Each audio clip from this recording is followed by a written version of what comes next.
If you're new here, welcome. To my loyal subscribers, hello again, it's nice to see you. Today's story is different from our usual. The husband we have for today's story is one who decided to stay. Now, drop that pitchfork because he doesn't stay forever, and he still gets his revenge in the end. Alright, I won't hold you for much longer, so let us begin. A little over the top revenge. I beg to differ. In fact, the punishment I described was reported in the Phoenix Times back in 2019, and was from an actual event. Beginnings. We met in our last year at university when I was out with friends. Sarah was celebrating her 21st birthday when I met her at a local club in Nashville. I literally bumped into Sarah as I walked by her table, knocking her drink into her lap. After a few awkward moments, I apologized and we talked while I helped her clean up the mess I had made.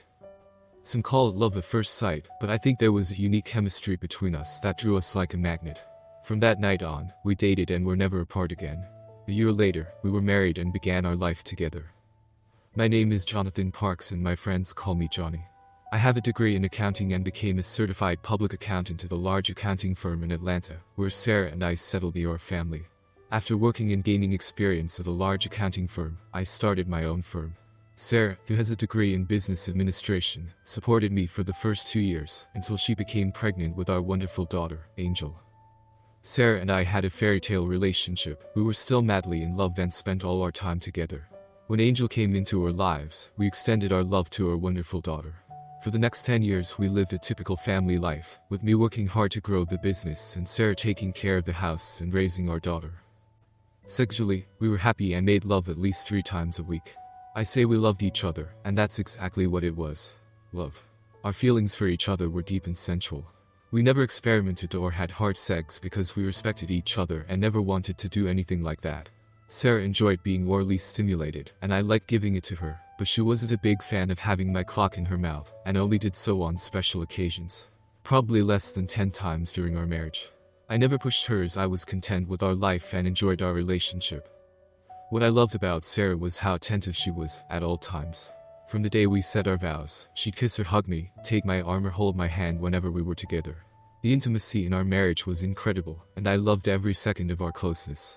Our friends always laughed at us and said it wouldn't last forever, but after 10 years of that affection, they finally realized we were a special couple.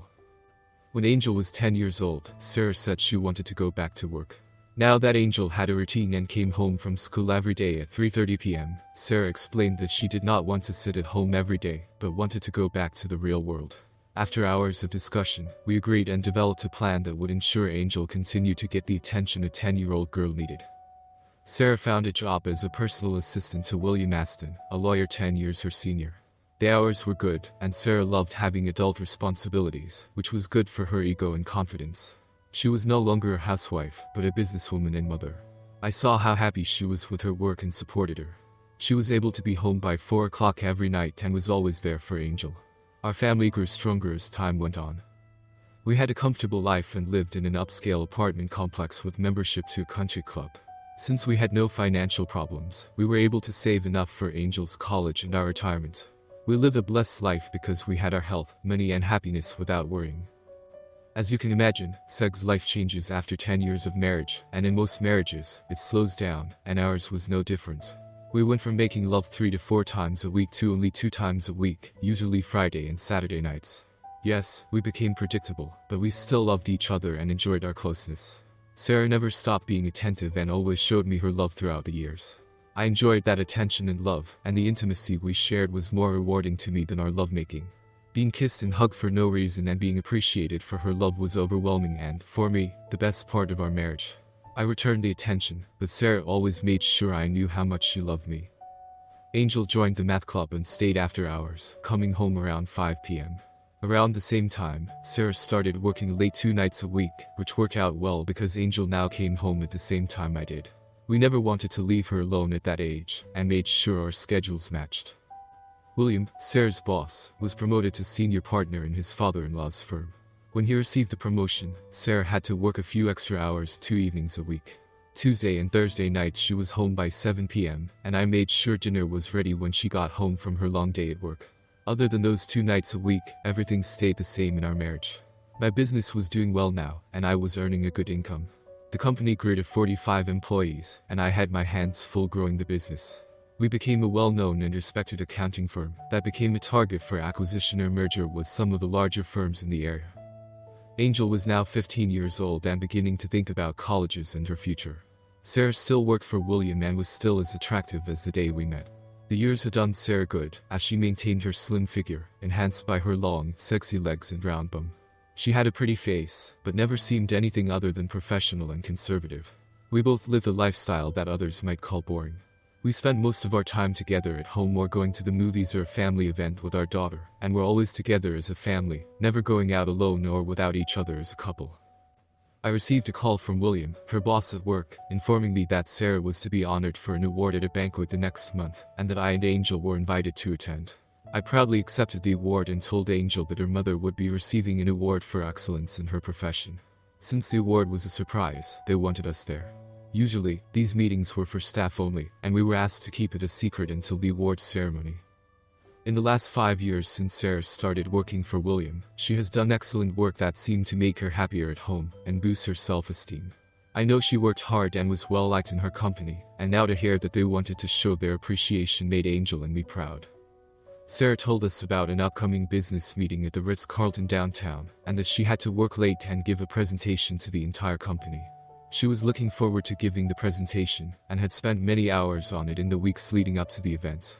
At the time, she did not know we were invited or anything about her award, and Angel and I kept our secret.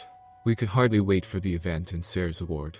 I took Angel shopping for a new dress, and I bought a new suit to make sure she would be proud of her family at the awards ceremony.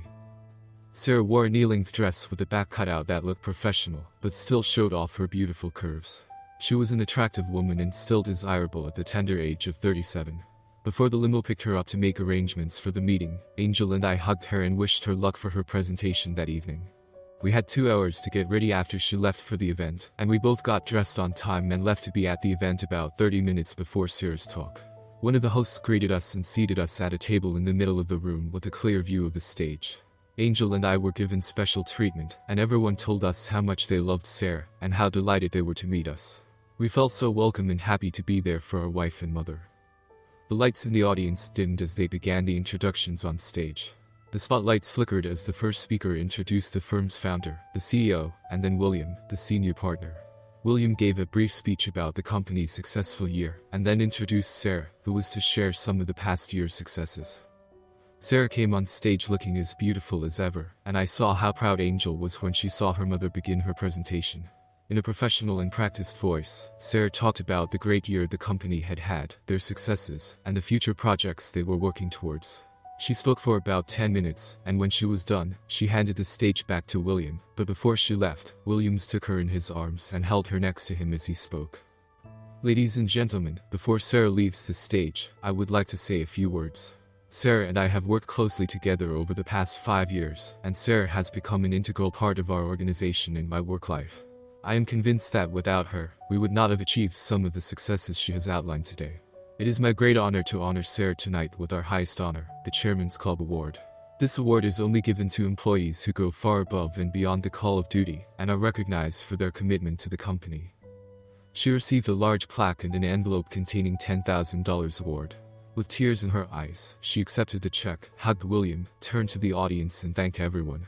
Angel and I had tears in our eyes because we were both so proud of her mother. The people at the table all hugged me, and it was one of our happiest evenings. We were both bubbling with pride and could not stop smiling. The lights came on and it was time for a drink. I took my daughter's glass and told her I'd be right back as I walked to one of the bars on the side of the room. The lines for drinks were long, and I saw an empty bar near the stage and walked over to get a double Jack and a soft drink for Angel. Feeling happy and generous, I smiled and threw $5 in the tip jar, took my drinks, and turned to go back to my table. It was at that moment my world imploded. On the way back something caught my eye, and I turned to see what it was. Behind the curtains, protected from the gaze of others, a couple was hugging and kissing. I thought this was strange and out of place at such an event, but thought nothing more of it until I recognized the dress. It was the same dress Sara had worn that night. I turned around once more and froze in place. The couple I was looking at was still engaged in a heartfelt kiss. The woman had her arms wrapped around the man's neck, and the man's hand was caressing her behind unhindered. The way they embraced made me realize that this was not the first time they had shared this intimacy. The couple obviously felt safe behind the curtain and allowed for intimate feelings. I felt like I was having an out-of-body experience as I watched the action. Still frozen, with 2 drinks in my hand and my mouth open, I watched the two until they finally separated and confirmed to me that it was indeed the love of my life giving a very romantic kiss to her boss William. At that moment I dropped one of the drinks, which attracted the attention of the lovers. When she saw the man staring at her, I saw a shocked expression on her face. At that moment, I felt myself returning to my body and regaining my senses. I was speechless, feeling my stomach sink to the floor and a sudden deep pain in my heart. Not knowing what to do, I simply turned around and walked back to my table with the remaining drink in my hand. At the same time, Sara came running after me and was just able to reach me before I reached our table. "Honey, I just found out that you and Angel are here for the awards ceremony. Thanks for coming, sweetheart. What you just saw wasn't what it looked like, honey. We can talk later, okay?" I just nodded and went to her table, where Sara appeared and was congratulated by everyone. Angel gave her a big kiss and a hug, and was so happy for her mother. I was still in shock and just sat there quietly with what I assumed was a sad expression on my face, not saying a word. Sara said she had a few more things to do and would join us again soon. Angel noticed my change in attitude, and tried to ask me what was wrong. I just shook my head and said nothing more for the rest of the evening. It was clear that I was distraught and no longer happy to be there for everyone around us. I know what I saw, and it was much more than a friendly kiss. In fact, Sara and I had not kissed like that in years. Thinking back, it had been over 5 years since we had kissed so passionately. My brain began to work as I thought about those years and how things had changed. I knew there was going to be trouble, but at that point I was not sure exactly what it was. We drove home while Angel and Sara talked about the night and how proud she was of her mother. Still shocked by what I had seen, I said nothing and just drove home, lost in my own head. Both girls noticed my silence and tried to get me to talk, but I remained persistently silent. Sara knew it was not good, and she tried to make up for it by being sweet and extra affectionate, but I did not want to hear about it that night. I tried to keep my feelings away from Angel, but being an intelligent girl, she knew something was bothering me, and was smart enough to leave me to my own devices. Before Angel went to bed, she whispered in my ear, "Dad, if you want to talk, I am here for you, okay?" She gave me a hug and a kiss before going to bed. I went straight to bed without saying a word, and a few minutes later heard Sara enter the room. "Johnny, are you okay, baby?" After a full minute of silence, she asked, "Honey, do you want to talk to me?" Her voice told me she was nervous. As she climbed into bed and tried to hold me, I turned my back to her. "Listen, I know what that looked like, and I'm so sorry. I don't know what to say, but it wasn't what it looked like. Please talk to me." Wordlessly, I lay there and remained silent as anger began to replace the state of shock I was in. I didn't say another word, because there was nothing I wanted to say to this woman, and I knew that anything I'd say would be hurtful and wouldn't solve anything that night. She tried to hug me, but I ignored her and experienced the worst sleep of my life. The next morning was a Saturday, and I knew it was going to be a long day when I opened my eyes, and the sunlight streamed in through the window. I lay there remembering the scene I had witnessed, trying to make sense of the situation. I climbed out of bed, went to the bathroom, washed and brushed my teeth. When I returned to the bedroom, Sara was sitting up in bed, watching me and trying to act normal. "Good morning, sweetheart, did you sleep well?" she asked, as if nothing had happened. I ignored her question, put on a pair of jeans and a t-shirt, and before leaving the bedroom, I looked at her and spoke to her for the first time since the kiss. I turned to her with a hateful look in my eyes, speaking for the first time since the banquet. "How long?" When she didn't answer and just looked at her hands, I left her and headed out to eat breakfast and have some time to think. I ended the conversation feeling distraught. I know things are going to change for us, and I'm not looking forward to hearing what she's going to tell me about her affair. She knows she has to tell me the truth because she knows if she lies, I'll know. Sara and I have been very close, and she has never given me any reason to believe that she wants another man. I haven't noticed any change in her intimacy, and she still hugs and kisses me all the time. How can she act like that when she's having an affair?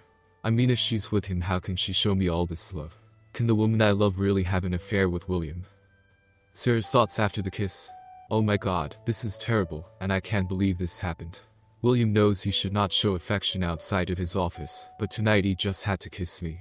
Yes, I enjoy his kisses and hugs, and it was an exciting evening, so I can understand his enthusiasm, but he knows my rules about showing affection in public and how dangerous it is. Now I have a big problem. How do I explain to Johnny what he saw? He's not stupid, and I know it will not be easy." I remember the first time William and I started this affair. It was a year after I became his pa and he was having problems with his wife. He has 6 young children, including twins, who keep his wife very busy and overwhelmed. They were having a difficult time, and he started telling me about his problems. We became closer and I remember helping him through this difficult time, but not without consequences. William was a strong and kind man, and I admired him and wanted to make him happy during his difficult time. Several times I hugged him and told him that everything would be okay, and that he just needed to hang in there and love his wife. Once when I was hugging him, we felt a current flow through us and we kissed, which led to a sexual encounter on the big couch in his office. Today I know that I've been selfish, and caught in his web of power. The respect I enjoyed as William's personal assistant went to my head. I felt I was more important than the others in the office, and William was always generous with praise and compliments at the workplace. William was to become CEO in the next few years, and being so close to him gave me a false sense of self-worth. I felt emboldened to soothe his feelings when I saw him agitated again that fateful night. William had just gotten off the phone with his wife after a heated argument, and when I saw how upset he was, I hugged him and told him everything would be okay. We hugged, and then he thanked me and gave me a kiss on the mouth. We looked into each other's eyes, and the kiss turned into a 2-hour sex scene in his office. I was captivated by his power and closed myself off from him during that time. I always felt the need to show my affection in the form of hugs and kisses, and that led to that one night. We talked the next day and both knew that it would never happen again, and that it was just a one-time thing that we needed to get over. When it was over, I felt terrible and guilty and wanted to tell Johnny about it, but I knew it would mean the end of our marriage. When I got home, I was sure Johnny knew what I had done, but as always, Johnny and Angel just hugged and kissed me, and greeted me with the love they always showed when I came home late. My heart broke and I felt sick with guilt. At that moment I knew I should keep quiet and never mention it again. After all, that night was a once-in-a-lifetime event that would never happen again. Over the next few months, we worked late into the night, and after a few weeks we were back in each other's arms. There was no reason for me to cheat on Johnny, because I loved him with all my heart, and would never want to hurt him or damage our marriage, but being with William was something else. He was a big, strong man in whose arms I felt safe. William wasn't a good-looking man in competition to my wonderful husband. William was overweight, balding, and not what other women would go for. Johnny had gotten to know him and not only knew that I'd never cheat on him, but was also sure that William wasn't a threat, which was one reason he didn't mind me working with him after hours. William was a big man, well over 6 feet tall, with large, strong hands and a huge clock. I had never seen a clock that big, and after we did it the first time, I knew I was going to be lusting after it for the next week. He was also doing things to me sexually that I had never felt before, and I realized that I wanted it more and more. In the beginning there was no love or feelings, just sex. But over the years we grew closer and felt deep affection for each other. The result of our affair helped William to save his marriage. For whatever reason, our 2 nights a week together helped William better manage his home life. Since I felt I was helping William and not putting Johnny at a disadvantage and keeping everyone happy, I was able to justify those nights and shift any blame away from me. My personal life was great, my boss was happy, and I had a great position and loved my job. When he was promoted, I started working 2 nights a week. That was the time William and I spent enjoying ourselves after hours in the privacy of his corner office, which was in a private and secure area. It was safe, and there was no way we were going to get caught. After we both realized that this relationship would continue, we agreed to limit our relationship to those 2 nights, and not do anything outside of those few hours a week. For 3 years we were together twice a week and enjoyed each other both sexually and emotionally. Eventually, we became more than lovers, and the affair turned into more than just sex. William had a large corner office, and when the staff left on those evenings, I would bring some files into his office and close his door, which was not unusual. There was a large leather couch in his office where we spent our time together. Yes, the sex with William was good and different from the sex with Johnny, and he did things to me that I had never done before. He had a way of making me do things I never thought I would enjoy. The night he took my peach was an example of that. I protested and said no, but he managed to get me so ready that I just wanted to please him and give him something I would never have allowed Johnny to do. The sex with Johnny were amazing and loving, while William dug me harder. I had the best of both worlds and never wanted it to end.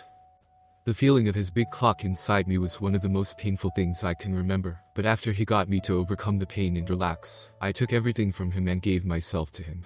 I remember that night, and when we were done, I told him that no one had ever done that before, and I remember him laughing and saying, "Your peach is mine now, Sara. You'll never give it to Johnny again." That made me a little angry at first, but eventually I laughed because I knew Johnny would not ask for it, and told William that my peach was his and his alone. Somehow, and I do not know how, I was able to do this with William and drive home without guilt.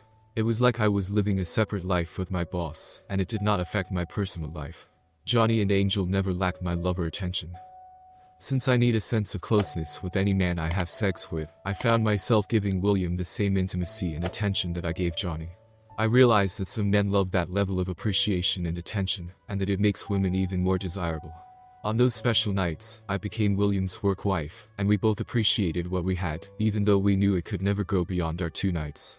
Neither of us wanted to hurt our spouses, and so the affair became a close friendship. Any guilt I had early on was gone, and the only feelings I had were of entitlement. I felt I deserved the life I was living. At work we were always professional, and no one had any idea what we were up to. William always talked about his children and had photos of his family hanging all over his office. Everyone thought William was a great father and family man. They thought the same of me and would have been shocked at our sexual relationship. Every second of every day, except for those few hours each week, I was the faithful wife, in family mode as usual, for Johnny and Angel.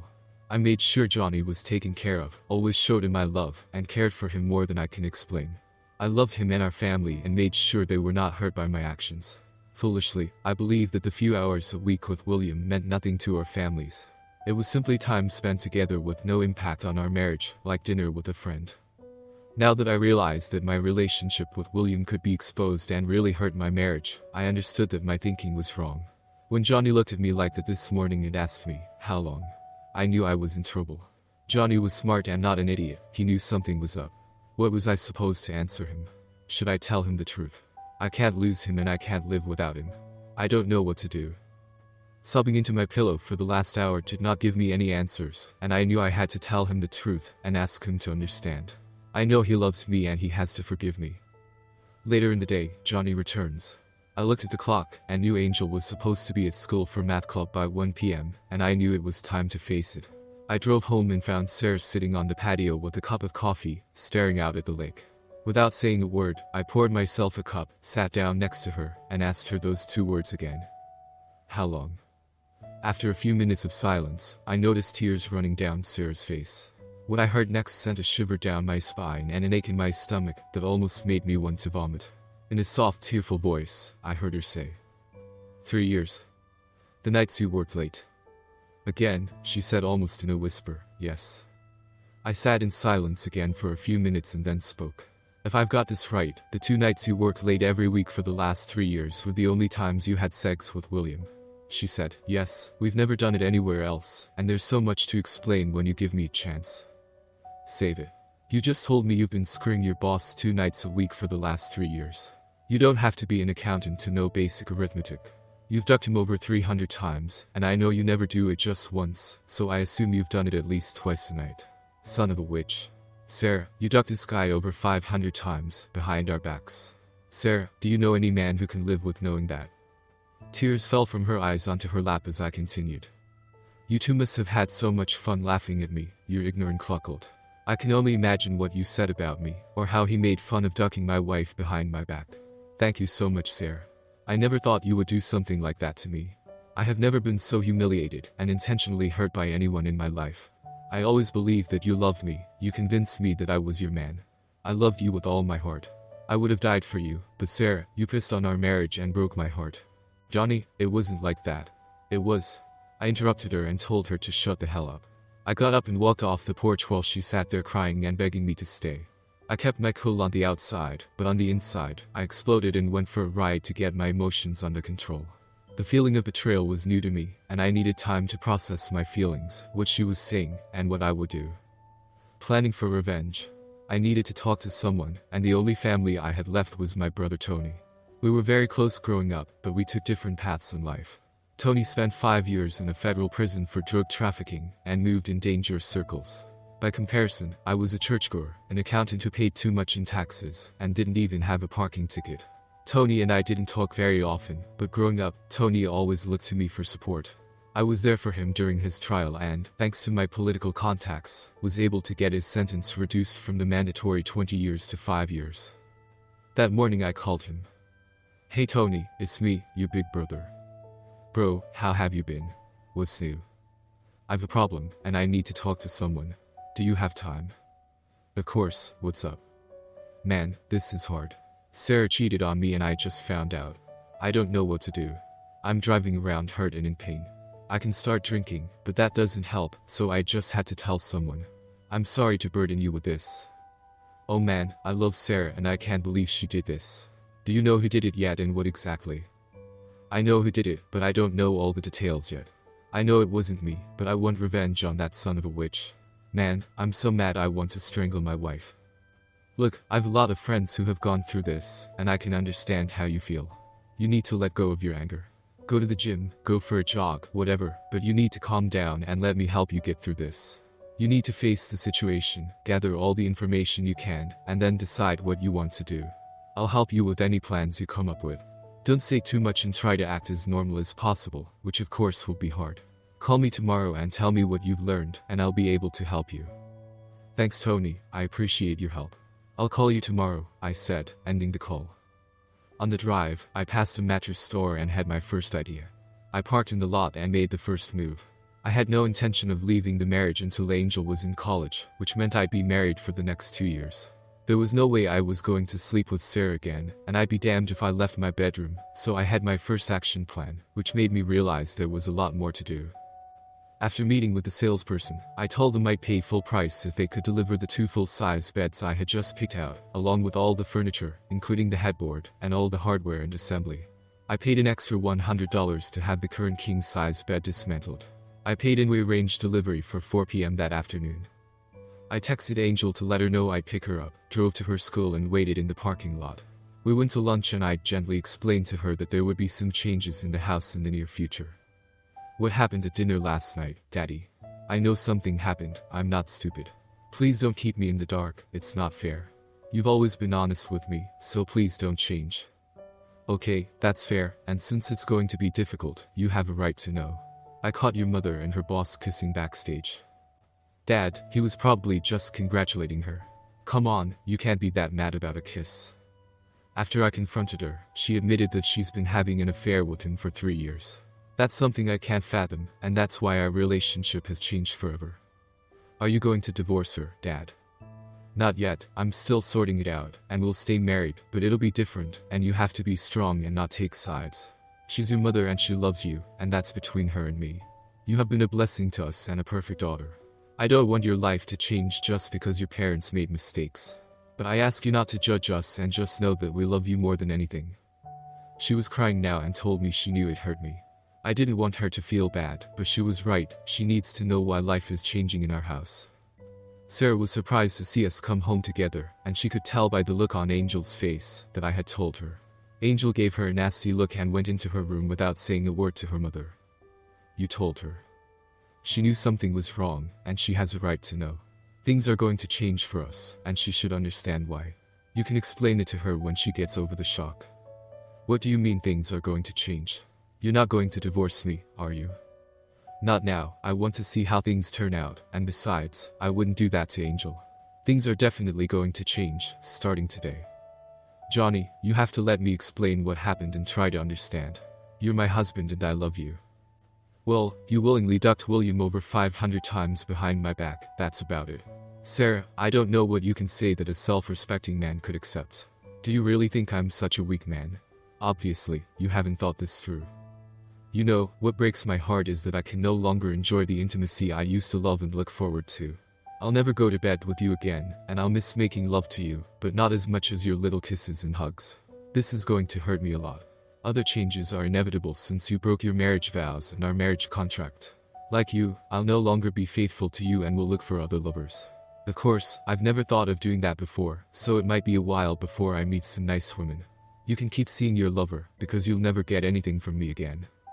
It was as if she had received a blow on the head and physically withdrew from my remarks. She lost her balance and dropped onto the couch, startled. Sara had obviously not realized the consequences of her adultery. Johnny, you must not see other women. That would destroy me, and I will not let that happen. I love you. What happened is not like that. I know it sounds bad, but let me try to explain. Sara, 500 ducks behind my back and suddenly you realize that your whorish behavior could have consequences. Yes Sara, you changed everything. Do not forget that all this happened because of your cheating, lying and infidelity. At that moment the bell rang at the right time, because the surprises continued. I let the installers in and showed them the bed that was to be removed. They set to work and began to dismantle it. What's going on here? Who are these men? Well, Sarah, since I'm never going to sleep in the same bed with you again, I thought it wouldn't be fair for either of us to move into the guest room, so I bought 2 big beds. Right now our bed is being removed and then the new beds will be put up. There's a 90 sleeper swap for your mattress, so if you don't like the one I bought for you, you have 3 months to pick one you like. We're going to sleep in separate beds. Yes, it's not fair for either of us to give up our wonderful bedroom. Since we won't be intimate, I definitely don't want you in my bed. I can't believe you're doing all this. Yeah, and I can't believe you ducked your boss 500 times behind my back, so we're even. I said as I watched the men remove the bed we had enjoyed for so many years, with feelings of pain and regret. Regret that I was married to a cheating slut. The next day. Tony, I can't believe what I've learned. My wife, that witch Sarah, has been sleeping with her boss twice a week for the last 3 years. The way I see it, she screwed the guy over 500 times behind my back. I must be the blindest man in the world. She has humiliated me in ways I can't even imagine, and I don't even know what to do. Who is this guy? Her boss, William Aston. That sucks, sorry bro. What do you want to happen? I want him to suffer, and I want him to suffer in the worst way possible. This guy ducked my wife for years and sent her to my bed. He cuckolded at me and humiliated me for 3 years, and I can't live with that. What about Sarah? She's dead to me. I'm going to divorce her when Angel is in college and destroy her before I leave. Right now, she's going to live a lonely life because I'm shutting her down. If she tries to divorce me before Angel goes to school, I'll ruin her career and expose her depravity in front of everyone. Dude, you're in trouble. If you want, I'll take care of Mr. Aston, and you take care of things at home and try to keep it all together. Tony, I don't want you to get in trouble, so don't do anything you could get arrested for. Do you understand me? Sure, brother, don't worry about it. We'll talk again soon. 2 weeks later.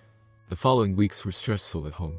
Sarah tried to engage me in conversation, but I refused to answer her more than a word or two.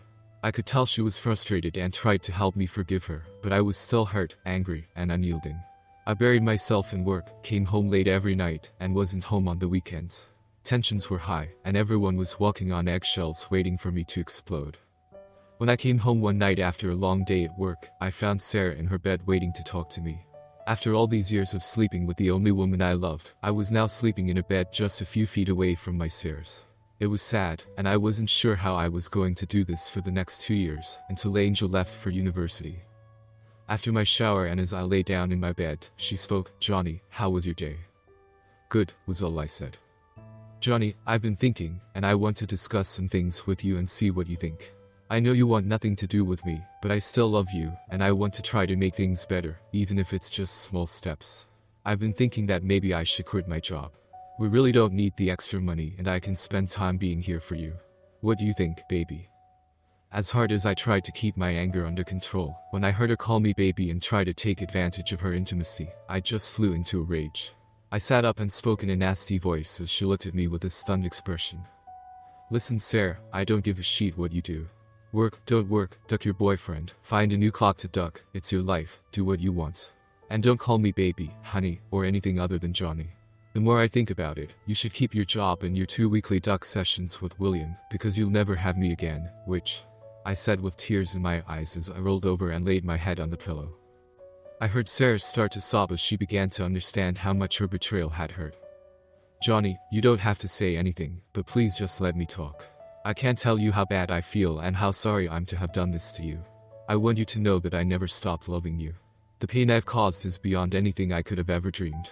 Not being able to touch you, kiss you, or hug you is killing me. The coldness I feel from you has broken my heart. Yes, I miss you in bed, but I can't live without your touch and love. I don't know what to do or how to fix this, but I don't want to lose you. Please know that I'm here when you're ready to talk or ask something, and I'm ready to tell you everything. Johnny, the tensions in the house are toxic, and I'm afraid they're getting to Angel, too.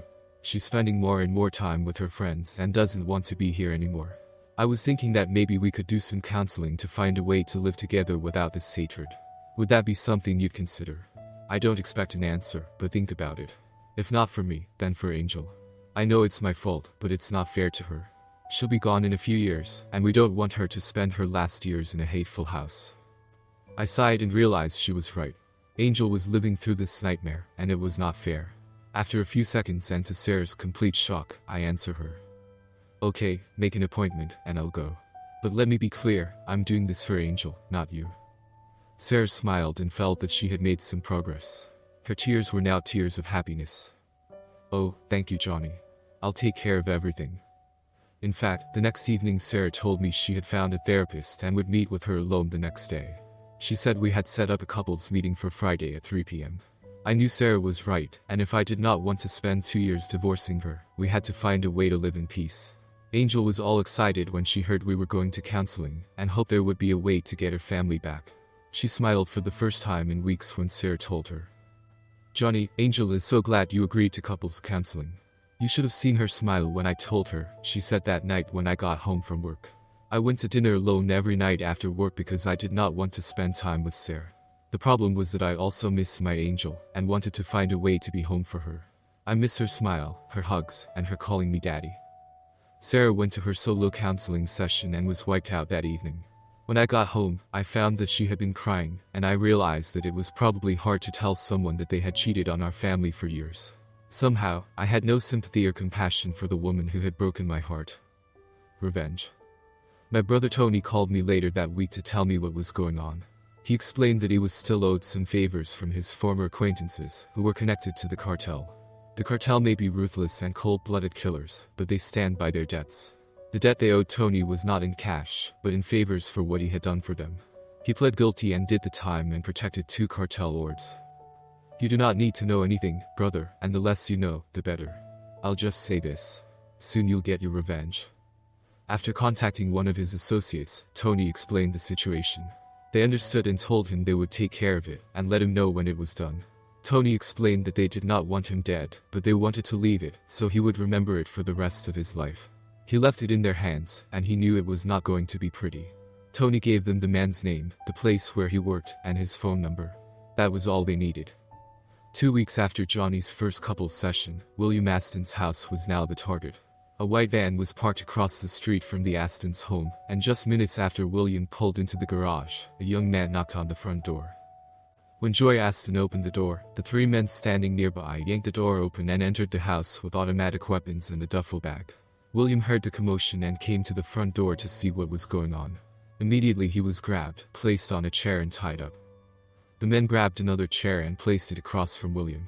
They forced Joy Aston to sit across from her husband and tied her hands to the chair, forcing the couple to look at each other. William, you've been a bad boy and today is Judgment Day, Jose said in a deep Colombian accent. You screwed the wrong woman and ruined her marriage. Now you pay for your sins, he said in a deep Spanish accent. Juan pulled out his 8-inch knife and turned to Joy. Are you ready to watch your pretty wife bleed to death and die? Tell me, William. Shall we kill her for your sins? He pleaded, no, not her. Please kill me, not her. I see you care about your wife, but you duck other women. We don't believe you, William. Maybe we'll duck your wife while you watch. Would you like that, Billy boy? No. Please don't. Joy, I'm so sorry. This is my fault and I'm so sorry. You ducking asshole. You ducked a married woman and got us into this. You bastard, I hope they kill you. The men roared with laughter when they heard this. No one will die today. Yes, there will be pain, but no one will die. He turned to Jesus and nodded at him. They untied William's armor strings, and 2 men held him in the chair. Jose spoke, William, you will live, but you will live the rest of your life with the memory of what you have done. Turning to the men, just said, do it.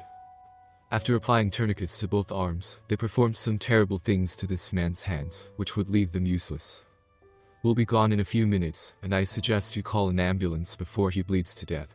If you tell anyone what we look like or what was said, we'll come back and kill you and your husband, and then take your children to sell to bad people. So, I suggest you say as little as possible. Do you understand that, Joy? Yes, she said, crying. That goes for your cheater husband, too. If he says anything that leads back to any one of us, it isn't going to end well. He brought this on himself, and this is his punishment. When he finished speaking, they tightened the tourniquet around William's arms to slow the bleeding, packed up their things, and left the house after untying Joy and telling her to wait 2 minutes before calling. They went to the van, took off their gloves and coveralls, and put them in a big bag while Jose drove off.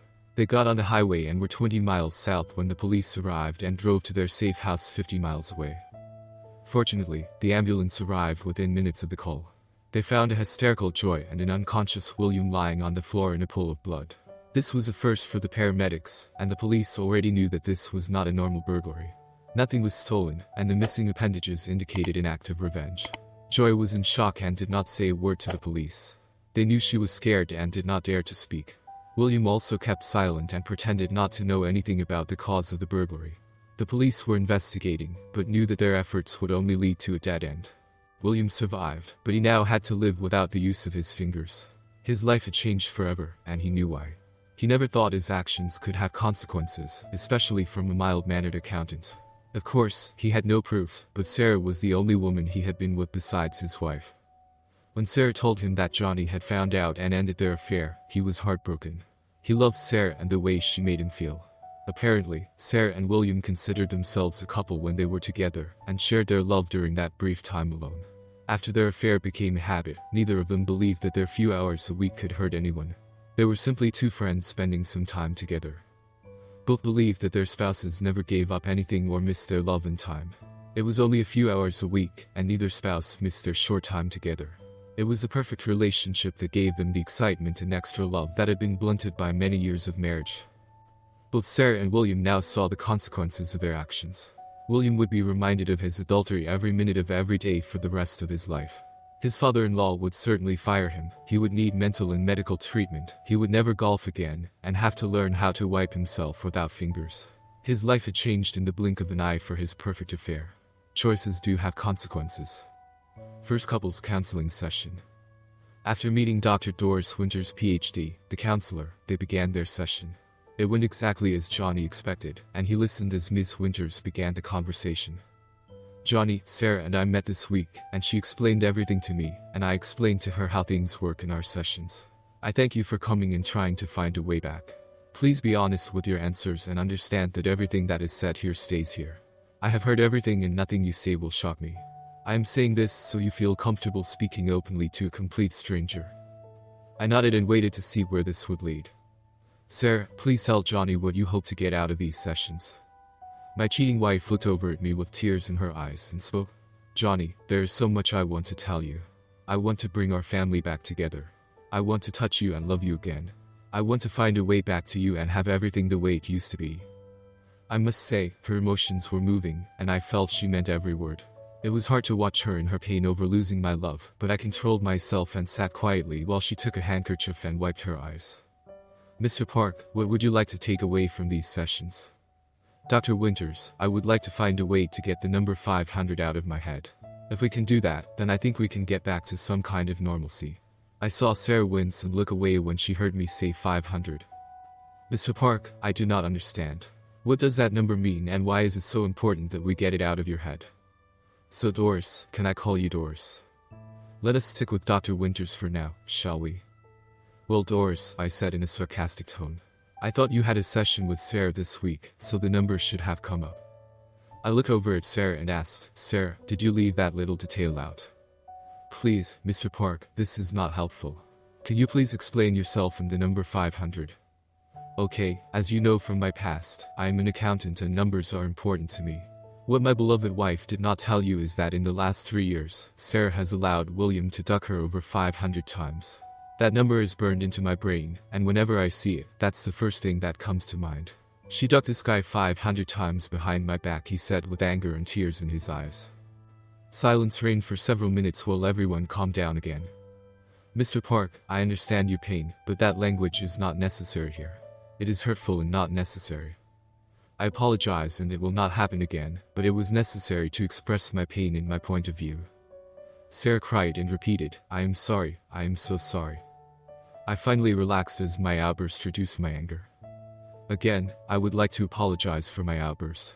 To answer your question, I want to find a way to forgive Sara to the point where we can have a home without hate and anger. We have a daughter who does not deserve to suffer the consequences of my wife's affair.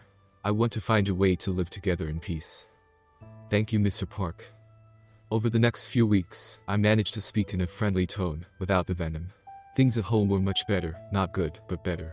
Angel was home more often, we went out to eat, to the movies, out with friends, and tried to be a normal couple. The only problem is that everyone noticed that there was no intimacy between us at all.